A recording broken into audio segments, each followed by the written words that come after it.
Welcome back. Let's now talk about the issue that has to do with some of the schools that were closed down during this period of the Ramadan, Bauchi, Kebbi, Kano, and some other states in the northern part of the country. And that has generated controversy. Organizations like the Christian Association of Nigeria's raised concern, and some people have reacted that it shouldn't be made a religious conversation. But this is an interplay between what's happening in the education sector and how religion is affecting it. That's why we're bringing in the Executive Director, Civil Society Legislative Advocacy Center, CISLAC, Mr. Awa Rafsanjani, joins us from Abuja studio. Mr. Rafsanjani, thank you so much for coming on the program. Thank you, and good morning, Nigerians. You know, it feels like in Nigeria, every other day there is one controversy being generated as soon as one ends, and whilst the other is on, another is brewing. Yet we have seen this. Has this happened before, and why do you think this is happening? Thank you very much. I think there are a number of issues that are worrying Nigerians, very, very more important, but sadly, not much attention is given to, public.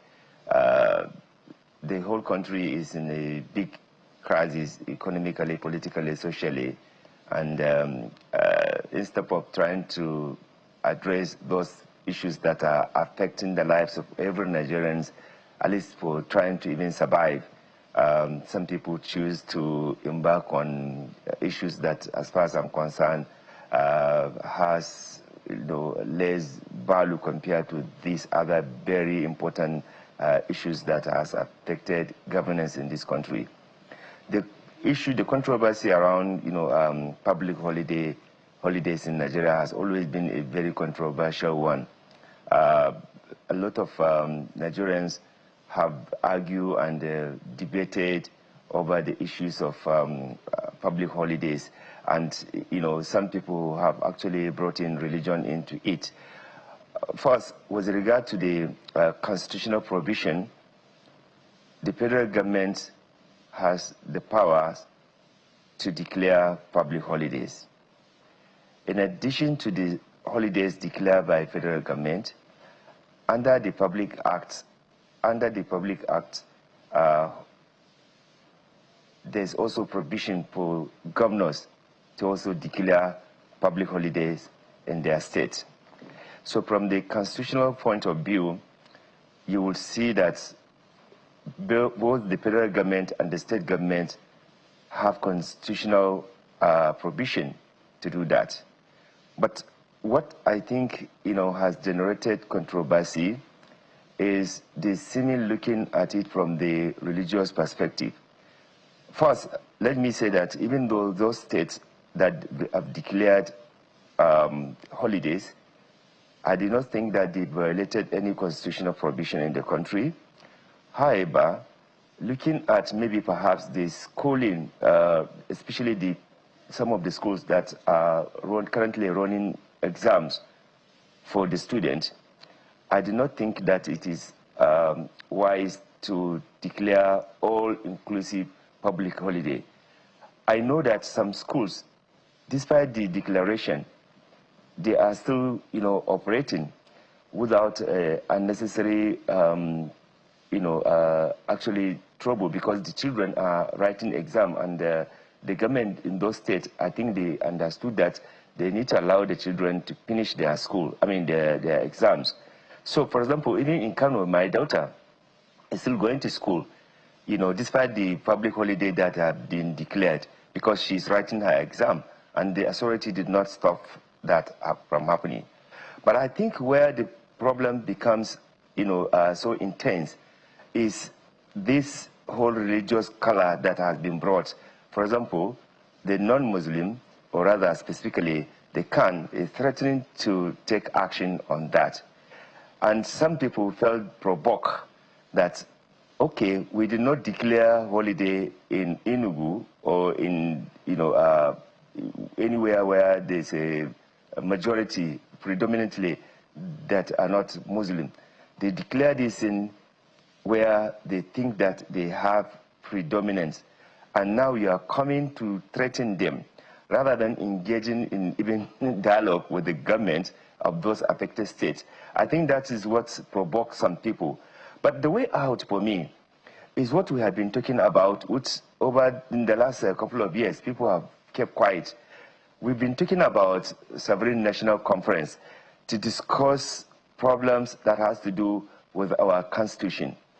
A lot of people believe that there are so many aspects in our constitution that need to be looked into. This includes also these controversial religious issues. So if you have a genuine sovereign national conference where issues that affect Nigerians can be discussed in a honest and patriotic ways, I believe that is better than this unnecessary trading of war.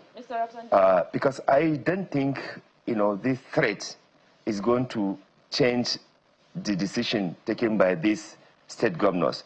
Rather, I believe that dialogue can be organized to discuss and then probably get some of these governors to either reschedule or at least reduce or re-amend what they have already declared. I don't think threatening them will work. Mr. Because they also have people who are supporting them. So the other thing that I think it is also important. Pardon me, you have raised a very important point when you cite the Public Act, which empowers the state to, put in place public holiday, both at the federal and the state level. But in the case of, the state and even the federal government, don't you think the deployment of that act should not necessarily be on a large scale? In some states of the north where this holiday has been declared, it's over the entire period of the Ramadan, which means that in some cases they're not resuming for the third term until the 7th of April 2025. That's on the one hand. On the other hand, in these states where this public holiday, this holiday has been declared over the Ramadan season, there are pupils and students who are probably not Muslims. Hasn't their fundamental human right been infringed upon? Well, if you look at the controversy, the debate, if you also, because if we are going to be honest, we should also look at both sides, of the divide. The other side, they have also been complaining that, the number of holidays in Nigeria favors non-Muslim. They have been making those debates, and that is why we say that there's need to have national dialogue, national conversation around all these religious matters. We have more important things in this country than to reduce the whole energy and the whole debate over some of these issues that I consider important as well, but not much, important like, even the survival of this country and the survival of the people of Nigeria. So the only solution to this, I think, is to embark on this consultation, this dialogue that will lead to the national conference to amend the constitution so that people can come. We are operating democracy. If the majority of Nigerians believe that this is how it should be, I think that, rather than maybe perhaps reducing this to personal argument or to just one section, but this one, section, I think let us have a national conversation on this matter, and let's, table both sides, their concern and their, complaints. Some of them, they also feel that, there was a time when, their students cannot even, in fact, they cannot wear even hijab. So they also see this as a gross, human rights violation. But I think invariably what we are looking for how to have a more stable Nigeria where we have freedom of religion, and in carrying out that freedom of religion, you should not also undermine the right of other person who is not following your own religion, both sides, vice versa. I think if we have that spirit, if we have that, genuine understanding on it, we'll be able to resolve this. I believe that it is possible to have negotiation and dialogue with some of these governors rather than, to say that you will threaten them and you take action. When you know that it will not work and it will only provoke more aggressive response to that. As we can see now, even those who didn't care about it, they are now coming to say, oh, they want to come and stop us from, our religious, what they call religious holiday. Even though, so we can have a more robust conversation. But you made mention of certain, I don't know if this is backed by data or you just said it in passing, that some people feel that public holidays in Nigeria favors Muslims over Christians. And just looking at the public holidays, you'd see there's Christmas, right? And then there's Easter holiday. That's, you can say, for Christians. And then for the Muslim faithful as well, you see there's Eid al-Fitr, there's Eid al-Adha, then there's Maulud as well. So I don't know if you've challenged some of those people who say it favors one religion over the other, because well, the facts are there. But let's even speak to what is primarily at stake here. And we made reference to Qatar earlier on. Qatar, which we all know is a Muslim nation, said, well, what we'll do is school will be from 8:30 to about 12:30 during this period. In fact, as a result of that, there's still some sort of controversy or debate that no, it shouldn't be that way. But they said, well, we're still going to do 4 hours because we need our children to go to school. So we have a challenge of out-of-school children already in northern states, right? There's also the challenge of Nigeria trying to catch up globally when it comes to education. So imagine 1 month out of school. The question is, will they catch up when they're even lagging behind already in some sense? So primarily, actually, Mr. Rafsanjani, this is about ensuring that our children learn. So is that going to be an alternative on the one hand, right? And I think you should speak to that as well. Will there be an alternative? Does this put Nigeria at a bigger disadvantage in that sphere? And for those who say, well, we want to go to school, well, yes, you may say we're the minority, even though, again, there's a lot of debate around that, but we want to go to school. What options should be provided for them so they can at least go to school, which is their fundamental right? So, first and foremost, this has nothing to do with Islamic holidays. If you look at the countries, the Muslim countries all over the world, from Saudi Arabia to Egypt, to Kuwait, to Qatar, to Oman, to Iran, to various countries that are Muslim populated country, Indonesia, there's nothing like Ramadan holidays, as part of a religious holiday. I think we should have that understanding. In Nigeria, many Muslims, they believe that they are more spiritual Muslim than the others. The same thing also with the Christians in Nigeria. They believe that they are the most, correct Christians, compared to any other Christian in the world. Nigerians, they have that arrogance of belief, even though we know many a times the fear of God is absent in many of their conduct. But what I'm saying is that this, I don't think it has anything that has to do with Islamic holiday. It is opportunity that some of the governors, they cash on the Public Act to do that, which can be debated, can be negotiated, rather than, actually, like threat. You have raised very important issue. Children are out of school, and I don't think this holiday is going to necessarily be useful to these children, because they will be missing a lot. And that is why I gave you example. In Kano, where this had also been declared, some schools are still operating. My daughter still goes to school because she's writing exam. So it's not like all over, and that there cannot be any political solution to this.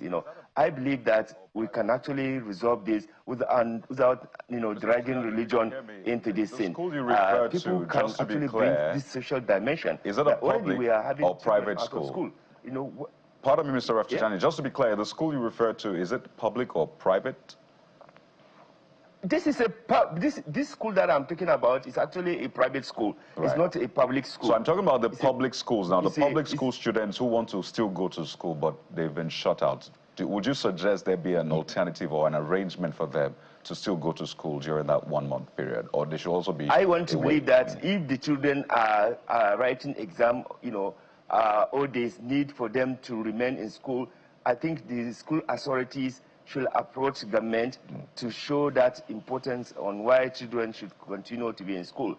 And I think also it is important with the dialogue, with the understanding, the governors can actually change their position on declaring this holiday. But if you turn this into Muslim-Christian thing, you will put prayer more on it, rather than looking at the social dimension, rather than the fact that children will be out of school doing nothing and maybe engage in other vices. That is what I think should be more important to look at, rather than... All right, Mr. Rafsanjani, as we close, what would you propose? So, like a middle ground. I know in some countries, I think, is it Qatar, one other country, rather than close down the schools or declare public holiday, they shorten the hours of school. Wouldn't that be better for everyone? Just 30 seconds. In fact, the whole issue of shortening the school, look, in Islam, because these people are trying to even demonstrate laziness. Look, the truth is that, in Islam, it's a period of, during Ramadan, it is a period that is not considered to be a period that you should be lazy. In fact, you see that people are devoting more time to read, to do things. So, the question of, even this holiday, linking it to religious sin, I don't think it is even right in the first place. And like we said, in some other countries, they shorten the hours. I think that may be a better way, maybe perhaps, rather than completely sending these children out of school. In my opinion, it has nothing to do with, helping the religion or even helping the children, because in any case, people do fast on Thursdays and Mondays. Why are you not declaring holiday for those ones? Because it's a voluntary sin, It's not a compulsory sin. It is not part of Islamic compulsory sin. But because in Nigeria, people always bring in this unnecessary, unhealthy debate, between Muslim Christians, then the value of the whole issue will have completely be, abandoned, and then you start looking at, they cannot stop us. We cannot comply with them. I think we need to have a meaningful dialogue to address this matter, because it affects both the Muslim children and the non-Muslim children, rather than just going to market to, fight one another. All right, Mr. Rafsanjani, we must thank you for coming on the program. It's an ongoing conversation, apparently. It's generating a lot of debate, both offline and online. Awar Rafsanjani is the Executive Director of CISLAC, joining us from Abuja, our studios there. Thank you, sir. Thank you very much. We'll take a quick break and we'll come back to bring you more on the program. Join us again.